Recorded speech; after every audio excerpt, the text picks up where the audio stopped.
Pagising ko sa umaga, kinuha ko kaagad yung kaldero kasi gusto kong magsaing. Naisip ko, habang inilagay ko yung aming palayok, naisip ko na kinuha ko yung rubber shoes dahil sabi ko magja-jogging ako dahil tulog sila lahat.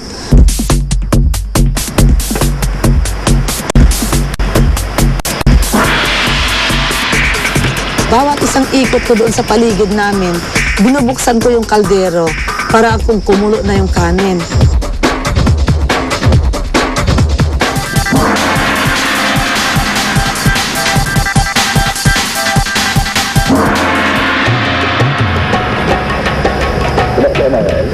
Relax, wala kong power eh. Saan?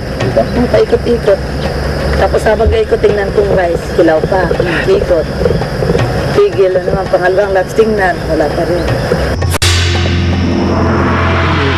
Ito, si Anki actually, sinasabi niya lang. Gusto niya, magstay siya ako sa Mami Rams. Pero sabi niya, basta pag sina ako ng kumakuha ng Eric, then the plans change. Sabi, oh yeah. Pero asahan niya, pagka nakuha ko yung necklace, I won't vote for you guys. Gusto Leonard Irving, kumara siya. Kasi Mami Ems, yeah. Mami Ems, yeah, siguro tayong tatlo na lang kasi mas deserving tayo. Sabi niya gano'n? Pero kaya nga, huwag matense kapag sinabi ko ito, gusto mo iboto agad sila. Kasi the more na binoto mo sila, the more na pag di mo inalis yung dalawa, punta sila mo. Feel ko na eh. Kasi kailangan tanggalin muna natin yung isa sa alliance ni Moy and ni Aaron. Kasi pag tinanggal agad natin sila, switch agad yun. Kasi ngayon pa lang eh. Pinagpipilian si Moy o si Aaron? Oo, kaibigan ko si Moy saka si Aaron. Pero nakapagbigay na ako ng salita ko sa alliance ko eh. So, para sa akin, andito ako sa Survivor para maglaro ng Survivor. Laro ng Survivor kung saan walang kaibigan. I thought if you put it all of 7, everyone's here already have a job. Yeah, we are very young. Yeah. So, Nanayama, you deserve more than anyone here. For me, thank the Lord talaga. For sure. This 7, and Diba? they give me a break. I can't, because all the medals that I grab it, almost 560 from local and international.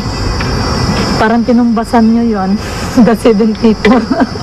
I don't see myself to win this game, or I don't know. Just go to the end, I hope.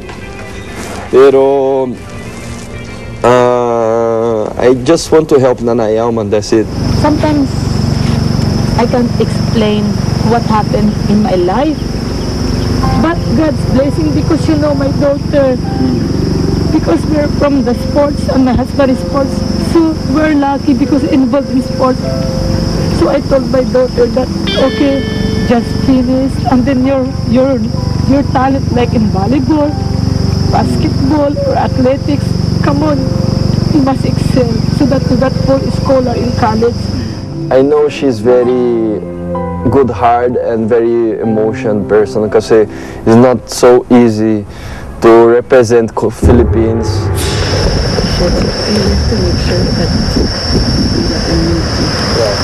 Kasi imagine if we vote out here, if he doesn't get, if Aki wins in it, then we can vote him out.